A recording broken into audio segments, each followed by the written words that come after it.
Bath of blue basilisks, it's time for some more thinking routines. Hey, it's me, Mr. Olsen, and yes, we're looking at more thinking routines and making thinking visible and that whole thing so that we can see our children's understanding and equip them to learn anything. We've been looking at the thinking maps. There are 8 thinking maps, and they are ways of showing the 8 different cognitive skills that can be developed, that can be improved upon if they are practiced. These will be things like describing, looking at the part-to-whole relationship, comparing and contrasting. Remember, these are here to empower your teaching. They're not here to kick out everything else that you are teaching so that you just do these. No, use these alongside and with your current content so that that content pushes these skills. Today's video is all about the flow map, and the flow map is all about sequencing. It's all about logical order and the steps that are taken, whether that be for solving a problem, a storyline,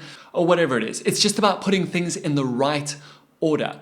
I use this one probably the most because I'm more of a coding and robotics teacher than anything else. If you want to know more about that, then look in the description below for some of the Udemy courses that I do, or just check out some of the other videos. Okay, advert over. But seriously, with coding, what you are looking at most of the time is just putting things in the right order and making sure that that's how your program runs. And that's why I love teaching sequencing and sequential thinking with coding. I was recently teaching a class of grade R1s online. Yes, that's a real thing nowadays. They managed to put together algorithms for baking cakes and growing a plant and baking cookies. They made me very hungry. It was great to see them develop the skill and get better at it, where it went from just saying, okay, we'll just make a cake, to get the ingredients. Well, we need those ingredients. Where would we get them? Different parts in the kitchen. So there are steps under the main steps. And when you look at the flow map, you'll see that.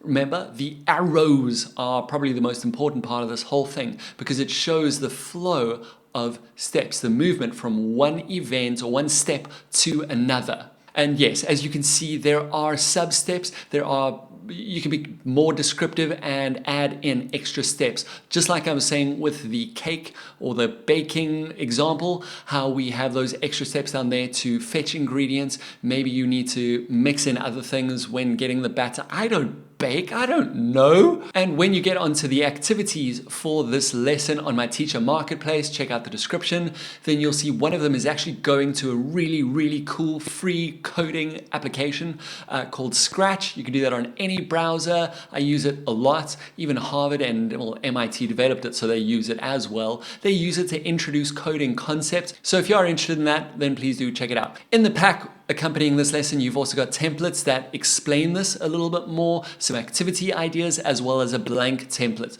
So if you do use those, please send them on to me. I would love to see if they worked, if they were helpful, if you've got any other ideas for how you can do this. I've seen somebody use it with magazine pictures, with song lyrics, however you want to. Super keen to see how you teach this sequencing skill and maybe how you apply this sequencing cognitive routine, which is a flow map, into your lessons. Let's help each other out with that. What do you say? Until next time, thank you very much and keep exploring.